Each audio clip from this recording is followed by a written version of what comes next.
Yo my people, we're back less than 24 hours later. Yesterday released a video on Norgard coming in, Partey going out. If you haven't watched that, go watch that. I'm out here in North Cyprus, just jumped out of the pool to do this video. I'm on the balcony now, going to jump back in the pool after. Pardon the sweat, it's boiling out here, close to 40.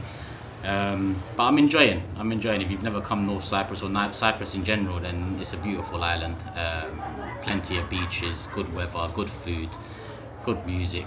I can't stress that enough. So put it on the radar if you're out for a holiday in the next year, 2 years, or next 5 years. But yeah, this ain't a travel vlog, blog, whatever you call it. This is Arsenal. I'm going to start with the positive stuff. LEWIS-SKELLY has signed a new deal, and as much as I'd like this news to go under the radar, I am over the moon with it. Reason being because ever since pre-season last year, when I watched LEWIS-SKELLY get his first chance in the first team, I thought we've got a player on our hands here.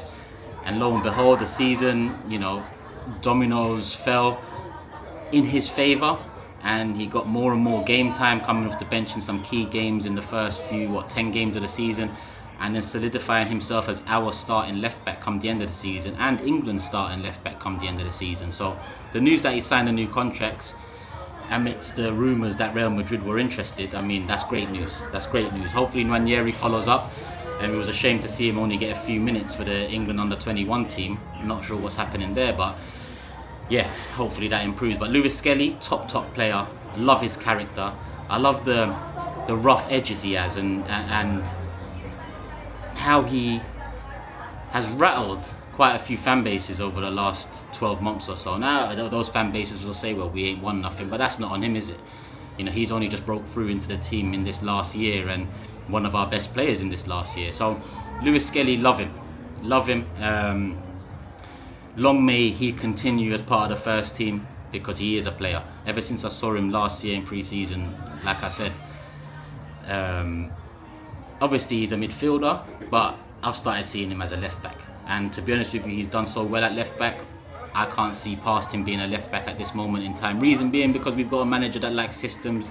He likes one of his fullbacks to invert into midfield, and I think LEWIS-SKELLY has all the attributes and possesses all the quality to be able to do that, and we've seen it already in some of the toughest games we've had across this last season, including in the Champions League. So LEWIS-SKELLY signing a new contract.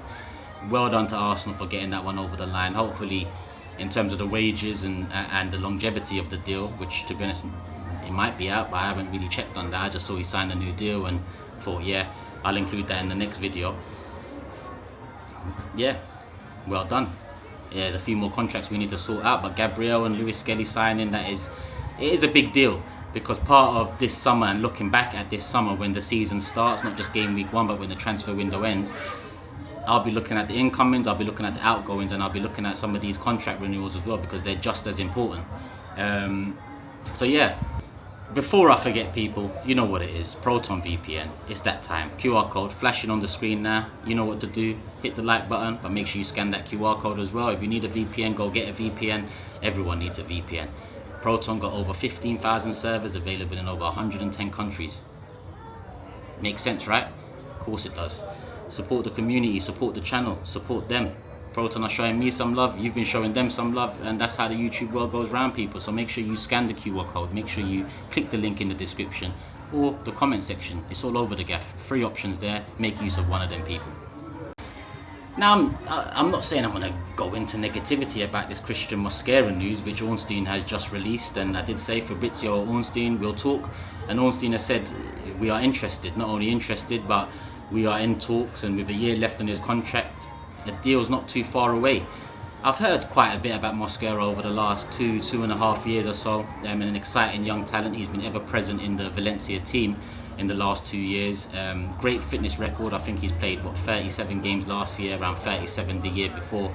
He's only 20 years of age. He actually turns 21 tomorrow, so by the time a lot of you are watching this, he'll be 21. But listen, it's a young centre back coming in. With a year left, I assume that the transfer fee won't be major, and the wages at his age shouldn't be major.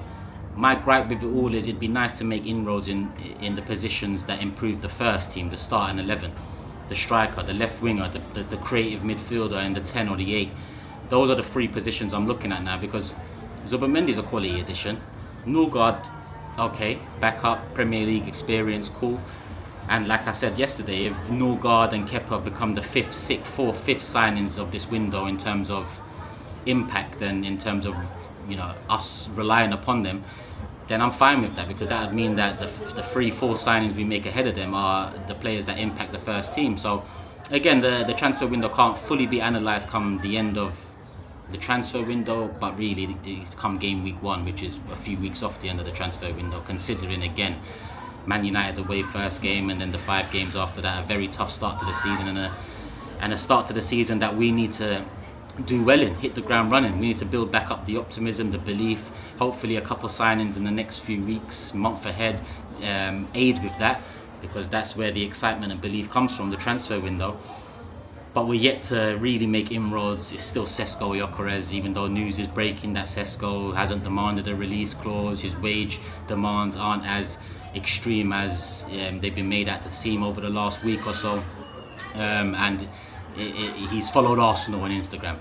He follows Man City on Instagram as well, but make of that what you will. I'm not someone who pays too much attention to all of that social media stuff. I'm sure that whole following Arsenal Football Club has happened quite a few times over the last 10 years, and it's meant nothing quite a few times over the last 10 years. So let's make some inroads on those signings there. But like I said, with Mosquera, I haven't seen much of him, probably a handful of games at best, but I've heard quite a bit about him, and I look at it as a potential signing that maybe backs us up in the Saliba department. And I don't mean now, I mean moving forward. Saliba hasn't signed a new contract yet, and in my opinion, and this is coming from nowhere, no foundation, no base, he will probably go into the season assessing, you know, where Arsenal are, his options, and see how it goes. And regardless of whether we win or not, you know, Saliba's not North London born and bred.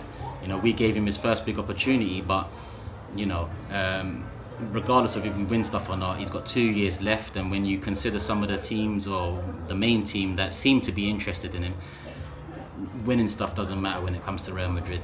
If they want him, if they've talked to him, then in all likelihood they'll probably get him at some point. And Mosquera probably comes in 21 years of age, a couple of years away from potentially Saliba moving on, and maybe the club hope that he builds his name, he builds his reputation, and he builds on his last 2 years with Valencia, and when that time comes with Saliba, he is ready to replace. So if I'm looking at it like that, I'd say good signing, without knowing a fee, without knowing wages, because that would play a part. But something I don't want to hear moving forward, and this ain't nothing on Christian Mosquera, it's on the club, because we've heard this many times before.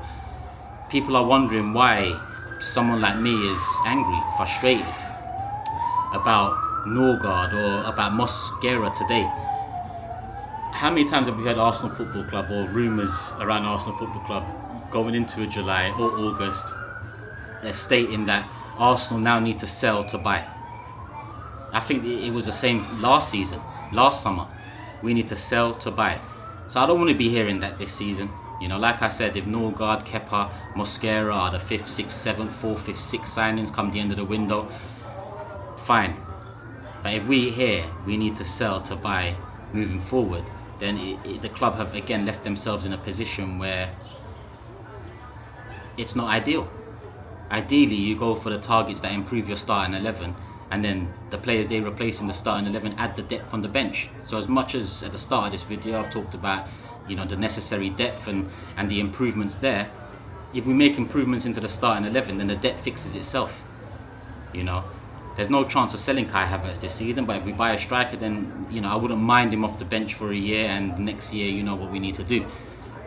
So yeah, knowing Arsenal, I'm sure soon Fabrizio or Ornstein or one of these silly Arsenal accounts that do backflips to make sense of everything we do will come out and say we need to sell, and then the Martinelli rumours will heat up, the Trossard rumours, the Zinchenko rumours will all heat up, and then, you know, we'll be juggling to try and get Sesco or Gyökeres, dare I say Rodrigo, over the line because of finances. Again, no foundation to this aside from history, and you know, if history doesn't teach you lessons, then I'm not sure what will. I know Arsenal Football Club like the back of my hand, especially under these owners. I shouldn't know as much as I know behind the scenes in terms of finances. I shouldn't know and complain about wages too much. But when I've seen the club stripped down through self-sustainability under this ownership to the point where we're making losses from 2019 all the way up until now, even though this will be our first year making profit once it comes out in January, not good enough to be hearing self-sustainable again, to be seeing us going for the shrewd approach again in the transfer window, because we've been quite shrewd over the last 20 years as well, and it's achieved nothing in terms of major trophies. So listen, LEWIS-SKELLY, new contract, big news, big news. Love that, love him. So long may that continue in his progress and his trajectory, because we've got a player on our hands. Mosquera, good talent, young, right-sided centre-back. He can play right-back too, obviously. We know what Mikel likes. But again, I think, what centre-back are we losing this summer? With Ben White having a full pre-season ahead of him and just behind him, I'd assume that he would be the one that slots in when Saliba needs to be rotated, or Saliba needs to have a rest, or hopefully not, but Saliba picks up a little knock or something. So yeah, the need for it, I'm not too sure how important this signing was for the club, but hopefully it all makes sense come the 1st of September, ideally game week 1. Hit the like button, people, make sure you are subscribed, and yeah, we move.